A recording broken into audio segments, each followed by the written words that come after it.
What it is, y'all, it's your old boy Pilk, and I'm coming back with another DanMachi video. Now, we haven't talked Uncharted Battlefield. It's going away here in a couple of days, so we're going to kind of fast-track this. Normally, we do, like, battles 1 through 3 in the first video. I'm going to do battles 1 through 4 today, mostly because they're really easy. So I'm going to start off here with Battle 1. Now, this team is probably a no-brainer. A little spoiler there. I'm going to start off here with the base SR Bell and SR Hestia that we get right here at the start of every game. Pretty easy stuff, pretty straightforward. I have them, leveled-ish up. But I do have them bonded out. So, and remember, this is an auto battle, so, you know, it is what it is. But so long as I think my Bell's level 60, and I know my Hestia is level 50. But I do have both of them bonded out, and since you can use their bonds in the ability board, I think I've got both of them pretty close to... maybe like halfway through the second ability board. You know, like they're as good as they can kind of expectedly be. I'm not spending any big ticket items on these units. Let's be real here. Now, it is kind of a sketchy fight. It does kind of come down to the wire a little bit. A lot of it just depends on raw RNG here. There we go. We got some healing from Hestia. That's great. There we go. And hopefully we can take out some of these foes before they start doing any serious damage to us. And this should be the end of the fight here. This should be the finale. So let's go. Some of it also does strictly come down to how much damage he takes here. Because being the way these auto battles work, he's going to kind of stand there and take hits while kind of dishing out what he can. Alright. Dude, I need you... Case in point. Okay, there we go. So it was a bit of a sketchy one. It was down to the wire, but he still did the job. Didn't expunge any scene cards. Didn't expunge any items. Because remember, every scene card and every item you use here is a scene card or item you can't use later on. So that just kind of is what it is. So I always try to keep as much available for the late game as possible. Moving on to battle number 2. You already kind of saw who we're going to use here. We're going to use the SR Welf, and I'm actually using my first UR assist here. Now, per usual, we're going to try to do this without any time-limited units. None of the Festas. I will be using one drop unit here, and it'll make a lot of sense why that's the case, but we'll talk about that at the very end. Now, Welf is what Welf is here. He's level 60. My assist is level 7, or I'm sorry, he's level 70. My assist is level 60. I really am not taking him any higher than that. And we're not using any scene cards. We're not using any items. We're just using him solo. So, go. And the whole reason in this to do this way is to kind of show you guys, like, if I can do this with one unit, there's no reason why anybody out there can't do this with 3. So, you know, for these early levels, I would even recommend probably try doing it with 1, maybe 2 tops. If you're, like, new at the game, you don't have a lot of units that, like, have a lot of bonds, then maybe use 2 SSRs here instead of just 1. But either way, or drop some, like, low-level N or R tier scene cards. You know, do what you do, but don't go ham on your UR scene cards, your really limited scene cards. Save those for the final matches. Essentially, the way this works, you get 2 matches right out of the gate that you can use whatever element you've got. After this, they're all going to be typed, which means we're going to have 2 fights in the fire element, 2 fights to the water element, 2 fights to the water element, 2 fights to the earth element, and so on and so forth. So you can kind of plan accordingly what scene cards you want to use there. So all of my really good elemental scene cards I'm going to save for the last portion of this fight. Did my assist miss? My assist straight up missed his attack. Doesn't matter. We wiped him out. Kind of figured that was going to happen.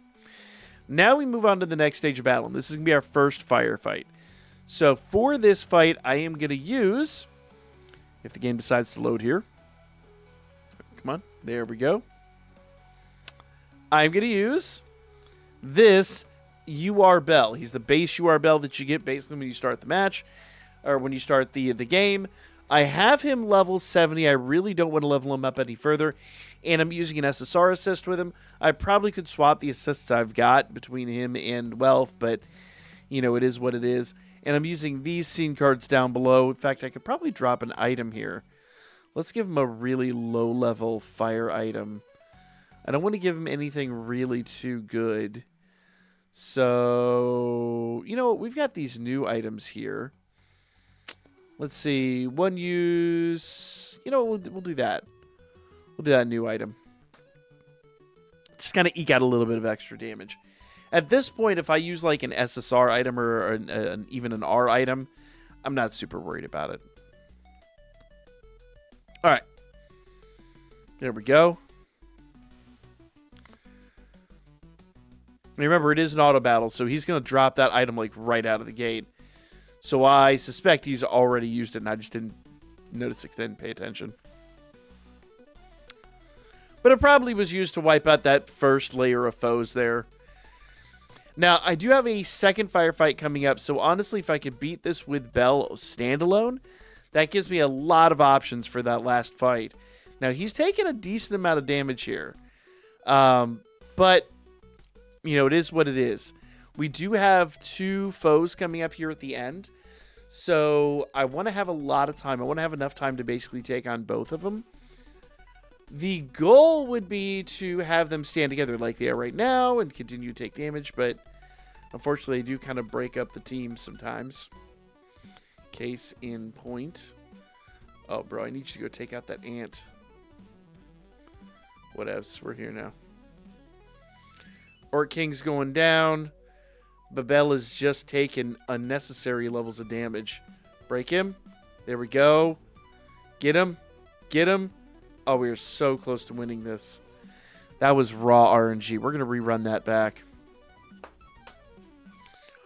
I think he just took an excessive level of damage when he got in there.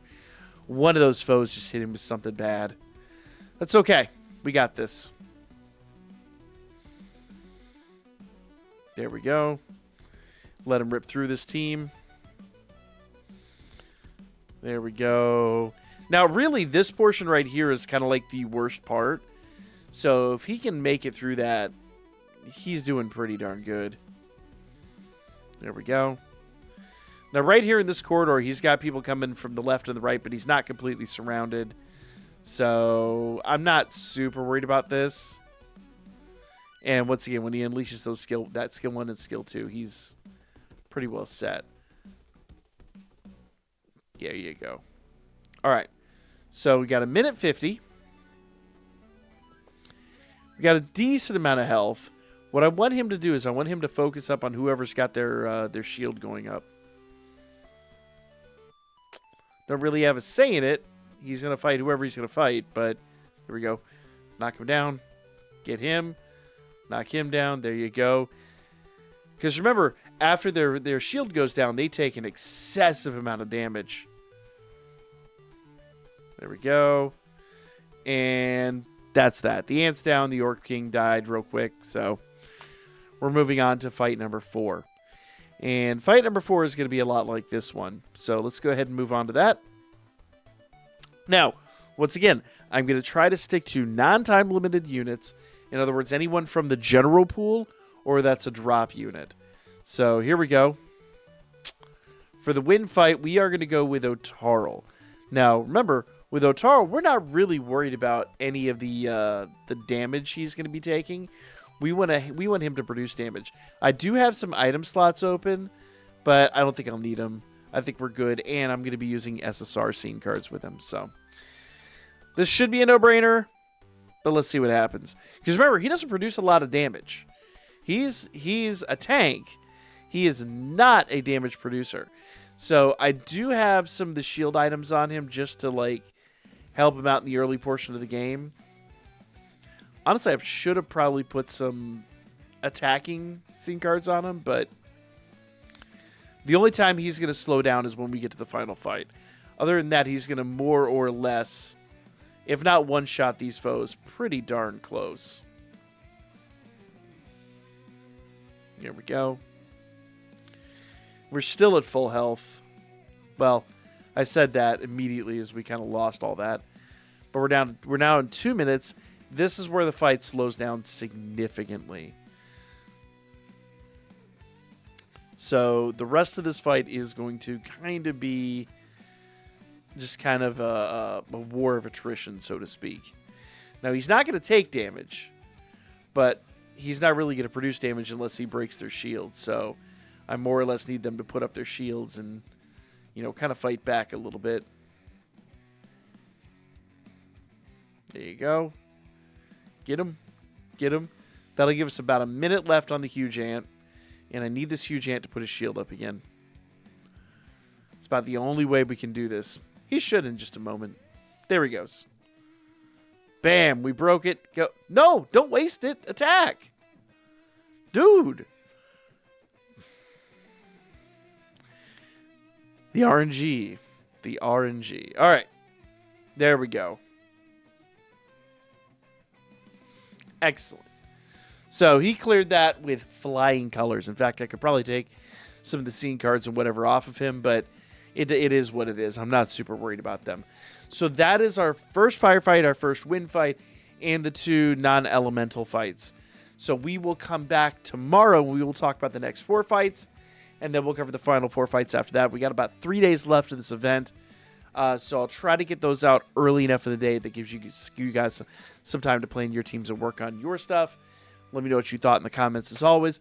But every single one of these fights we are going to do with only 1 unit, and we're going to try to stick to 9-time limited as much as possible. So stay tuned. Got more coming.